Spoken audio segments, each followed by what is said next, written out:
ക്രിസ്തുവിൽ പ്രിയ സഹോദരങ്ങളെ, നിങ്ങൾക്കെല്ലാവർക്കും എൻ്റെ സ്നേഹവന്ദനം.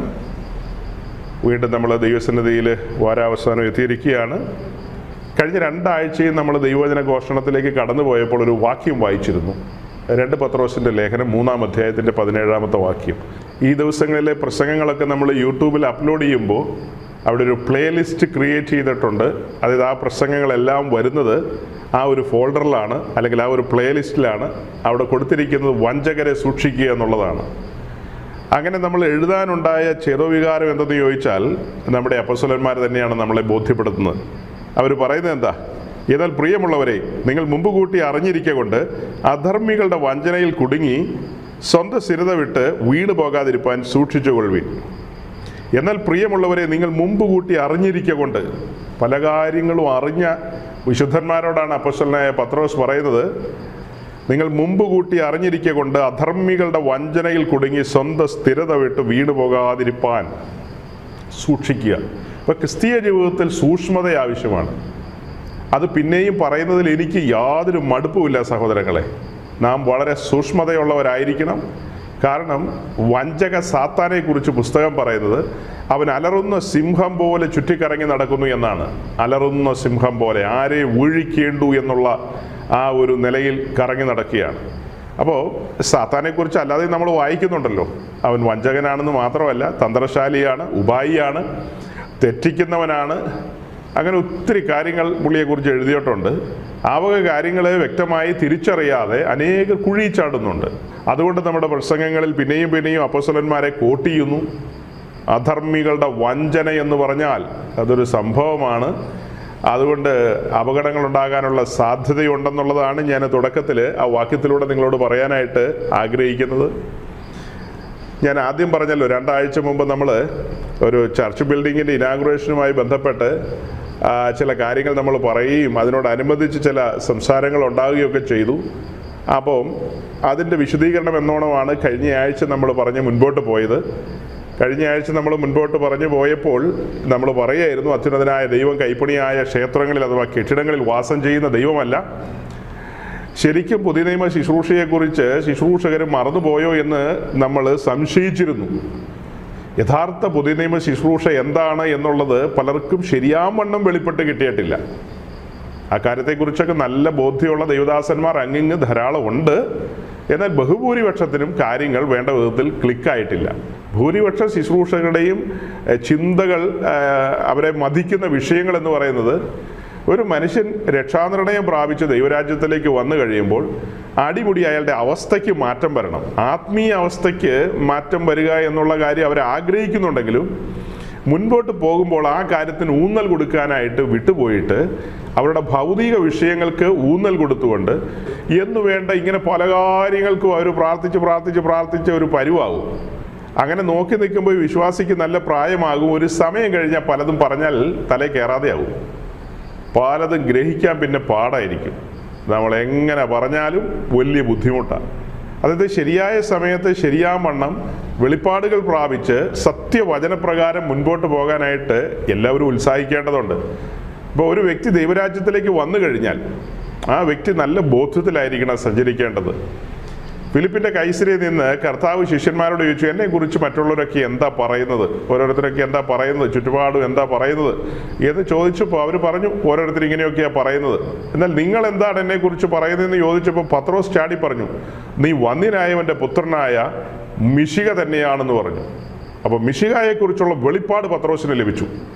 ആ വെളിപ്പാട് എല്ലാവർക്കും ലഭിക്കണം. ആ വെളിപ്പാടെന്ന് പറഞ്ഞാൽ യേശു തന്നെയാണ് ക്രിസ്തു അഥവാ അഭിഷിക്തൻ എന്ന് മാത്രം പോരാ, ആ ക്രിസ്തുവിനെ കുറിച്ചുള്ള ആഴമേറിയ വെളിപ്പാടുകൾ, ആ വെളിപ്പാടുകളിലാണ് ഒരു പുതിയ നിയമ ഭക്തൻ മുൻപോട്ട് പോകേണ്ടത്. ക്രിസ്തുവിനെ കുറിച്ചുള്ള വെളിപ്പാടുകൾ എന്ന് പറയുന്നത് ഈ 66 പുസ്തകത്തിൽ നിറഞ്ഞു നിൽക്കുകയാണ്. 27 പുസ്തകത്തിൽ മാത്രമല്ല, അതിൻ്റെ കൂടുതൽ പ്രകാശനങ്ങൾക്ക് വേണ്ടി നമ്മൾ പഴയ നിയമത്തിൽ നിന്നും പുതിയ നിയമത്തിൽ നിന്നും ഒക്കെ കാര്യങ്ങളെ പുറത്തെടുക്കും. കർത്താവിനെ കൂടുതൽ അടുത്തറിയണം, അവൻ്റെ മഹിമ, അവൻ്റെ ദിവ്യ സ്വഭാവം എന്ന് വേണ്ട ആ കാര്യങ്ങളൊക്കെ അറിഞ്ഞ് നമ്മുടെ മുൻപോട്ടുള്ള യാത്രയിൽ, അതായത് വിശുദ്ധ പർവ്വതത്തിലേക്കുള്ള യാത്രയാണ്. ഒരു ഭക്തൻ്റെ യാത്ര ആരംഭിക്കുന്നത് എവിടെ നിന്നാണ്? അവൻ്റെ യാത്ര ക്രൂശിങ്കിൽ നിന്ന് ആരംഭിക്കുകയാണ്. ശരിക്കും അവൻ കിടന്നത് എവിടെയാ? ചേറ്റുകുഴിയിൽ, പാപത്തിൻ്റെ പടുകുഴിയിൽ കിടന്നവനാണ്. അവിടെ നിന്ന് അവനെ ഉയർത്തി ക്രൂശിങ്കൽ കൊണ്ടുവരികയാണ്, ബലിപീഠത്തിൽ കൊണ്ടുവരികയാണ്. പിന്നീട് അവിടെ നിന്നൊരു പ്രയാണമാണ്. ആ യാത്ര ചെന്ന് അവസാനിക്കുന്ന വിശുദ്ധ പർവ്വതത്തിലാണ്. ആരെൻ്റെ പർവ്വതത്തിൽ കയറും, ആരെൻ്റെ കൂടാരത്തിൽ വസിക്കുമെന്ന് സങ്കീർത്തനക്കാരൻ ചോദിക്കുന്നില്ലേ? അപ്പോൾ അങ്ങനെ വിശുദ്ധ പർവ്വതത്തിലേക്കുള്ളൊരു യാത്രയിലായിരിക്കുന്ന ആ ജനമാണ് പുതിയ നിയമ ക്രിസ്ത്യാനികൾ എന്ന് പറയുന്നത്. അവർ നല്ല ബോധ്യത്തിൽ വേണ്ടേ സഞ്ചരിക്കാൻ? അതായത് 1-ാം നൂറ്റാണ്ടിലെ സഭയെ ഒരു സെക്കൻഡ് നിങ്ങളുടെ മുമ്പിൽ ഞാൻ കൊണ്ടുവരികയാണ്. 1-ാം നൂറ്റാണ്ടിലെ സഭയെ, 1-ാം നൂറ്റാണ്ടിൽ സഭ ആരംഭിക്കുമ്പോൾ അതിന് നേതൃനിരയിലിരിക്കുന്ന എല്ലാം സാധാരണക്കാരായ ആളുകളാണ്. മീൻസ് അപ്പോസ്തലന്മാരെല്ലാം ഹൈ ക്ലാസ് ആളുകളൊന്നും അല്ലല്ലോ. മീൻപിടുത്തക്കാരും പിന്നെ ചുങ്കക്കാരും അങ്ങനെയുള്ളവരൊക്കെയാണ് കർത്താവിൻ്റെ ശിഷ്യന്മാരായി അല്ലെങ്കിൽ ഈ അപ്പോസ്തലന്മാരെന്നുള്ള വിളിപ്പേരിൽ നിൽക്കുന്നത്. അവരാണ് സഭയെ നയിച്ചുകൊണ്ടിരിക്കുന്നത്. അതേസമയം അവിടെ ആഢ്യത്യമുള്ള തറവാടിത്തമുള്ള യഹൂദന്മാരുണ്ട്. 12 കുലക്കാരവിടെയുണ്ട്. അവർക്ക് തലവന്മാരുണ്ട്, നേതൃനിരകളുണ്ട്. എന്ന് വെച്ചാൽ അവർക്ക് പുരോഹിതന്മാരുണ്ട്, മഹാപുരോഹിതന്മാരുണ്ട്. മറു സൈഡിൽ അവരുടെ ഭരണ സംവിധാനങ്ങളുമായി ചിന്തിക്കുമ്പോൾ സെൻഹദ്രി സംഘമുണ്ട്. ഇങ്ങനെ പല കാര്യങ്ങളും ഒക്കെയുണ്ട്. നോക്കുമ്പോൾ എന്തെല്ലാം കാഴ്ചകളാണ് ഉള്ളത്. മനോഹരമായൊരു ദൈവാലയം, അതിലേക്ക് ആ മഹാപുരോഹിതൻ നടന്നു പോകുന്ന ആ പോക്കൊന്ന് നോക്കുക. ആടയാഭരണങ്ങളാൽ അദ്ദേഹം നടന്നു പോകുന്നു. പുരോഹിതന്മാരെ കണ്ടാലും ഒന്നുകൂടെ നോക്കിപ്പോകും നമ്മൾ. അതുപോലെയാണ് അവരും നടന്നൊക്കെ പോകുന്നത്. അങ്ങനെ അവരവിടെ കടന്നു ചെന്ന് യാഗം അർപ്പിക്കുന്നു, യാഗമൃഗത്തിൻ്റെ തോലുരിക്കുന്നു, ഖണ്ഡഖണ്ഡമായി നുറുക്കുന്നു, ബലിപീഠത്തിൽ വെക്കുന്നു. ഇതെല്ലാം ശുശ്രൂഷകളാണ്. കാണാനുണ്ട്, പലതും കാണാനുണ്ട്, കണ്ണ് നിറച്ച് കാണാനുണ്ട്. പിന്നെ നോക്കുമ്പോൾ അവർ ധൂപപീഠത്തിൽ ധൂപം അർപ്പിക്കുന്നു, പരിമള ധൂപാർപ്പണം. ഇങ്ങനെ പല കാര്യങ്ങൾ അവിടെ ചെയ്യുകയാണ്. അവിടെ വരുന്നതൊക്കെ ആരാ?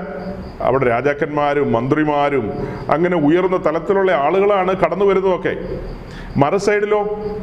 മറു സൈഡിലെ ഈ മർക്കോസിൻ്റെ മാളികയിൽ കൂടി എന്ന് പറയുന്നത് ഞാൻ പറഞ്ഞല്ലോ, സാധാരണക്കാരായ ആളുകളും പിന്നെ ഈ പറയുന്ന പന്തിരുവരും അവരൊക്കെയാണ് കൂടിയത്. അപ്പോൾ അവർക്ക് വലിയ അങ്ങനെ ഹൈ സ്റ്റാൻഡേർഡൊന്നുമില്ല, വലിയ കാര്യങ്ങളൊന്നും അവർക്ക് പറയാനില്ലല്ലോ. പക്ഷെ ഒരു കാര്യം മനസ്സിലാക്കണം, വലിയവനായ ദൈവം തൻ്റെ വെളിപ്പാടുകൾ കൊടുക്കുന്നത് ഇവർക്കാണ്. ദൈവത്തിൻ്റെ പദ്ധതിയായിരുന്നു ഇന്നലെ വരെ ഇതൊക്കെ, യെരൂശലേം ദേവാലയവും അവിടുത്തെ പൗരോഹിത്യ ശുശ്രൂഷയൊക്കെ. പക്ഷെ അവിടെ ഇപ്പോൾ വെളിപ്പാടുകളില്ല. അവിടെ ഇപ്പോൾ വെളിപ്പാടുകളില്ല, ദൈവശബ്ദമില്ല, ദൈവസാന്നിധ്യമില്ല, ഒന്നുമില്ല. അതെല്ലാം ഷിഫ്റ്റ് ചെയ്യപ്പെട്ടു. അതെല്ലാം ഈ സാധുക്കളുടെ നടുവിലേക്ക് മാറി. അപ്പോൾ അവരുടെ തലയെടുപ്പ് എന്താണെന്ന് ചോദിച്ചാൽ വെളിപ്പാടുകളായിരുന്നു. ദൈവം സംസാരിക്കുകയായിരുന്നു അവരോട്, ബോധ്യങ്ങളായിരുന്നു. ഓരോരോ കാര്യങ്ങളെക്കുറിച്ചുള്ള ഉത്തമമായ ബോധ്യങ്ങളാണ് അവരെ മുൻപോട്ട് നയിച്ചത്. അവരുടെ ധൈര്യവും ഉറപ്പും ഒക്കെ കണ്ടപ്പോൾ യെരുശലേമിലെ ജനം അത്ഭുതപ്പെട്ടു പോയിട്ടുണ്ട്. ഉത്തരവാദിത്തപ്പെട്ട ആളുകൾ തന്നെ അവരോട് ചോദിക്കുന്നുണ്ട്, ഇതെന്താ ഇങ്ങനെയൊക്കെ എന്നുള്ള രീതിയിൽ. അപ്പോൾ അതിൻ്റെ കാരണം വെളിപ്പാടുകളാണ്, ക്രിസ്തുവിനെ കുറിച്ചുള്ള ആഴമേറിയ ബോധ്യം. ഇന്ന് ഈ കാലഘട്ടത്തിൽ അനേകർ ഈ ബോധ്യങ്ങളില്ലാതെയാണ് ഇതിൽ സഞ്ചരിക്കുന്നത്.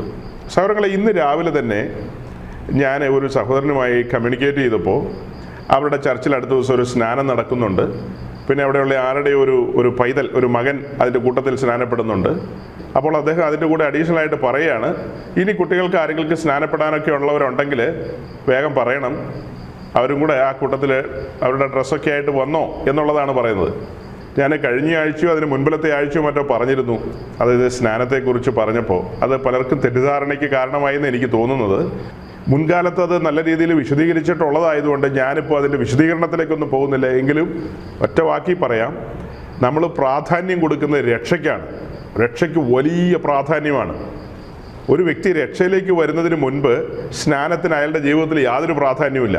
ശ്രദ്ധിച്ച് കേൾക്കണം. നിങ്ങൾക്ക് കൺഫ്യൂഷൻ ഉണ്ടാകുന്ന കാര്യമാണ് ഞാൻ പറയാൻ പോകുന്നത്. നന്നായിട്ട് ശ്രദ്ധിക്കണം.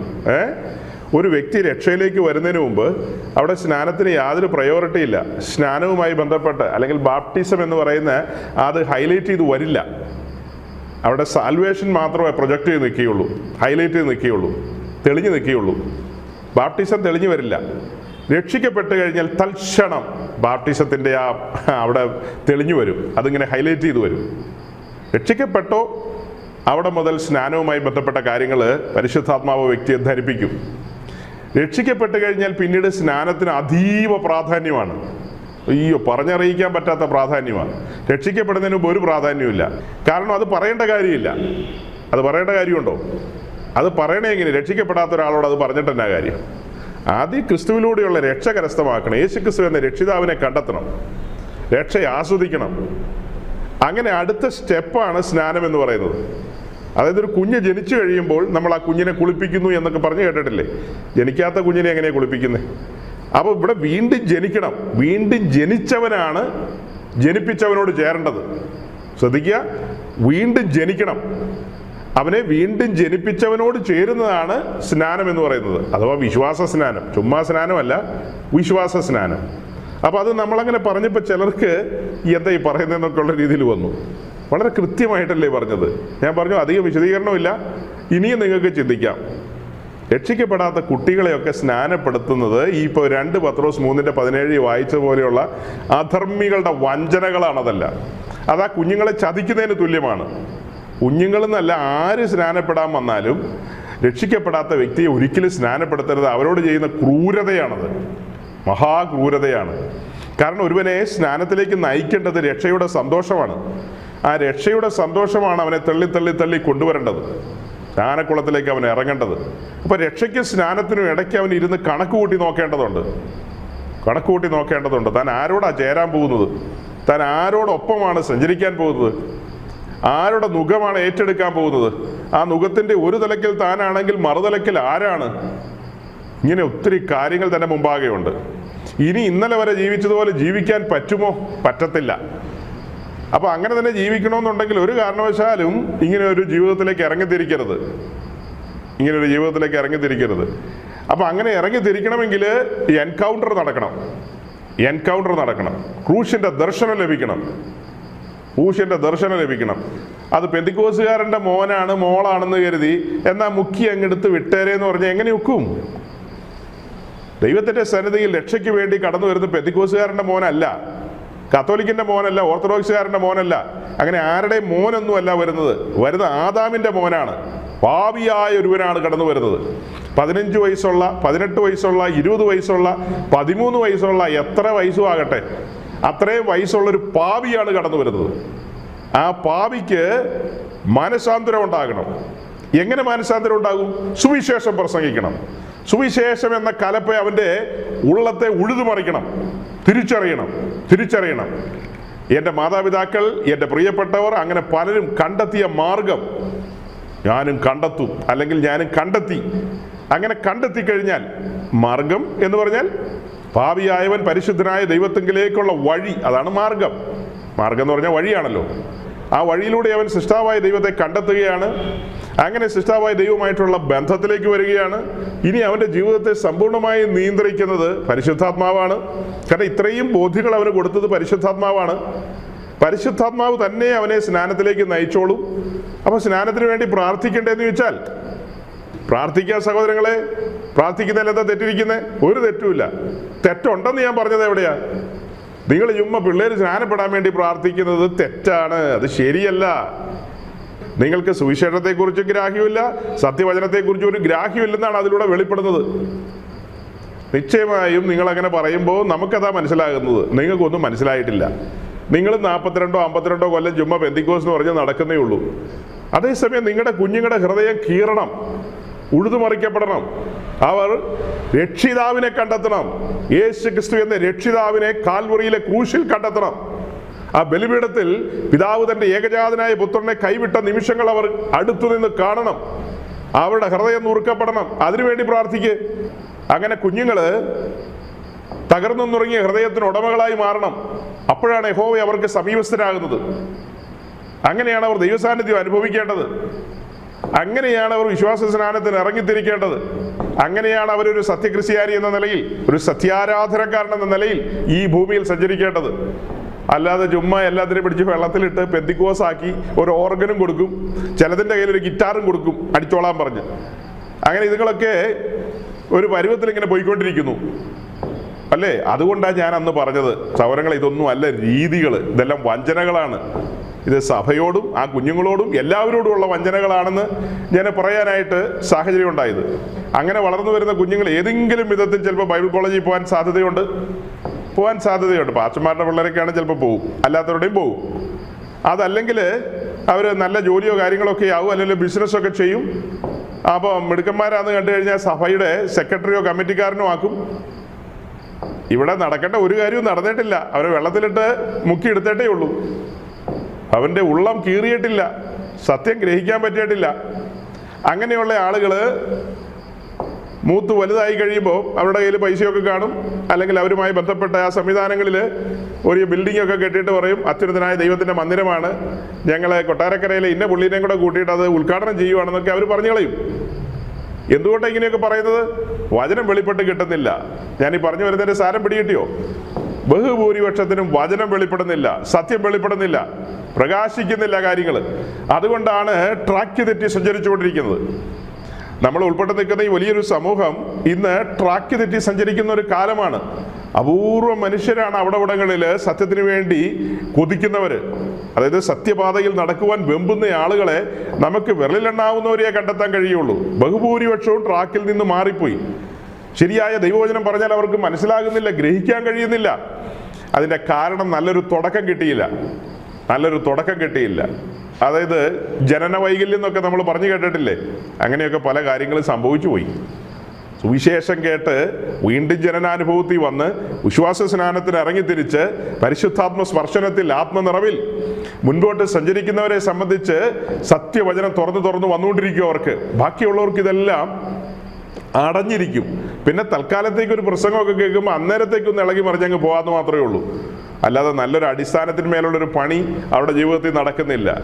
അപ്പോൾ പറഞ്ഞു വരുന്നത് സഹോദരങ്ങളെ, നമ്മൾ ആ ദിവസങ്ങളിൽ ഈ കാര്യങ്ങളെല്ലാം ഇങ്ങനെ പറഞ്ഞു കൊണ്ടുവന്നിട്ട് പുതിയ നിയമ ശുശ്രൂഷ എന്ന് പറയുന്നത്, പുതിയ നിയമ ശുശ്രൂഷയെക്കുറിച്ചുള്ള ശുശ്രൂഷകരുടെ ബോധ്യം നല്ല രീതിയിൽ വരേണ്ടതുണ്ട്. കൊലോസ്യ ലേഖനം 1:28 വായിക്കാം. കൊലോസ്യ ലേഖനം 1:28. അവനെ ഞങ്ങൾ അറിയിക്കുന്നതിൽ ഏത് മനുഷ്യനെയും എന്ന് പറഞ്ഞാൽ തുടങ്ങുന്നത്. അവനെ ഞങ്ങൾ അറിയിക്കുന്നതിൽ എന്ന് പറഞ്ഞാൽ തൊട്ട് മുകളിലുള്ള വാക്യത്തിൽ 27-ാം വാക്യത്തിൽ ഒരു സൂചനയുണ്ട്. മഹത്വത്തിൻ്റെ പ്രത്യാശയായ ക്രിസ്തു നമ്മിൽ വാസം ചെയ്യുന്നു എന്നുള്ളൊരു കാര്യം. അത് പറഞ്ഞു കഴിഞ്ഞിട്ടാണ് പറയുന്നത്, അവനെ ഞങ്ങൾ അറിയിക്കുന്നതിൽ ഏത് മനുഷ്യനെയും ക്രിസ്തുവിൽ തികഞ്ഞവനായി നിർത്തേണ്ടതിന് ഏത് മനുഷ്യനെയും പ്രബോധിപ്പിക്കുകയും ഏത് മനുഷ്യനോടും സകല ജ്ഞാനത്തോടും കൂടെ ഉപദേശിക്കുകയും ചെയ്യുന്നു. അവനെ ഞങ്ങൾ അറിയിക്കുന്നതിൽ ഏത് മനുഷ്യനെയും ക്രിസ്തുവിൽ തികഞ്ഞവനാക്കേണ്ടതുണ്ട്. സകല മനുഷ്യരെയും മീൻസ് ദൈവരാജ്യത്തിലേക്ക് വന്നിട്ടുള്ള എല്ലാവരെയും ക്രിസ്തുവിൽ തികവിലേക്ക് കൊണ്ടുവരേണ്ടതുണ്ട്. രക്ഷിക്കപ്പെട്ട് സ്നാനപ്പെട്ട് നാം വരുന്നത് പ്രാകാര അനുഭവത്തിലേക്കാണെന്ന് പലപ്പോഴും പറയാറുണ്ടല്ലോ. അത് തിരിച്ചറിയാൻ വേണ്ടിയിട്ടാണ് അങ്ങനത്തെ കാര്യങ്ങളൊക്കെ പറയുന്നത്. അങ്ങനെ നമ്മൾ ആ പ്രാകാര അനുഭവത്തിലേക്ക് വരുമ്പോൾ അതിനാണ് ക്രൈസ്തവ ജീവിതത്തിലെ ശൈശവാവസ്ഥ എന്ന് പറയുന്നത്. അതിനാണ് ക്രൈസ്തവ ജീവിതത്തിലെ ശൈശവാവസ്ഥ എന്ന് പറയുന്നത്. അങ്ങനെ ആ ഒരു ശൈശവാവസ്ഥയിലേക്ക് വരുന്ന ആളുകൾ വചനമെന്ന മായമില്ലാത്ത പാല് കുടിച്ച് അവർ ആത്മീയത്തിൽ വളർന്നു വരണം. തുടർന്ന് കട്ടിയായ ആഹാരങ്ങൾ കഴിക്കണം. അങ്ങനെ കട്ടിയായ ആഹാരങ്ങൾ കഴിച്ച് കാര്യങ്ങളെ വേണ്ട വിധത്തിൽ ഗ്രഹിക്കാൻ കഴിയണം. അങ്ങനെ അവർ ക്രിസ്തു എന്ന തലയോളം വളരേണ്ടതുണ്ട്. ദൈവത്തിൻ്റെ സകല നിറവിനോളം നിറയേണ്ടതുണ്ട്. അതെല്ലാം കൂടെ ചേർത്തൊരു വാക്യമാണ് ഇപ്പോൾ വായിച്ചത്. ഏത് മനുഷ്യനെയും ക്രിസ്തുവിൽ തികഞ്ഞവനാക്കേണ്ടതുണ്ട്, ആ പെർഫെക്ഷനിലേക്ക് കൊണ്ടുവരേണ്ടതുണ്ട്. അപ്പോൾ അവിടെ നമ്മൾ ഒരു പ്രധാന വിഷയം മുൻനിർത്തുകയാണ്. ക്രിസ്തുവിനെ മുൻനിർത്തിക്കൊണ്ടാണ് ശുശ്രൂഷകളെല്ലാം. ശ്രദ്ധിച്ച് കേൾക്കണം, ക്രിസ്തുവിനെ മുൻനിർത്തിക്കൊണ്ടാണ് ശുശ്രൂഷകളെല്ലാം. അപ്പോൾ നമ്മൾ അടിമുടി നോക്കുന്നത് ക്രിസ്തുവിനെയാണ്. ആ മഹത്വമാണ് നമുക്ക് പ്രാപിക്കേണ്ടത്. ആ സ്വഭാവമാണ് നമ്മൾ അച്ചീവ് ചെയ്യേണ്ടത്. ആ ഡിവൈൻ ക്യാരക്ടർ നമ്മിലേക്ക് വരണം. അപ്പോൾ ആ സ്വഭാവവും അതുപോലെ ആ മഹത്വമൊക്കെ പ്രാപിക്കാൻ വേണ്ടി വിളിക്കപ്പെട്ടവരായവർ ഇതൊന്നും തിരിച്ചറിയാതെ ശേഷം മനുഷ്യരെ പോലെ സഞ്ചരിക്കുകയാണ്.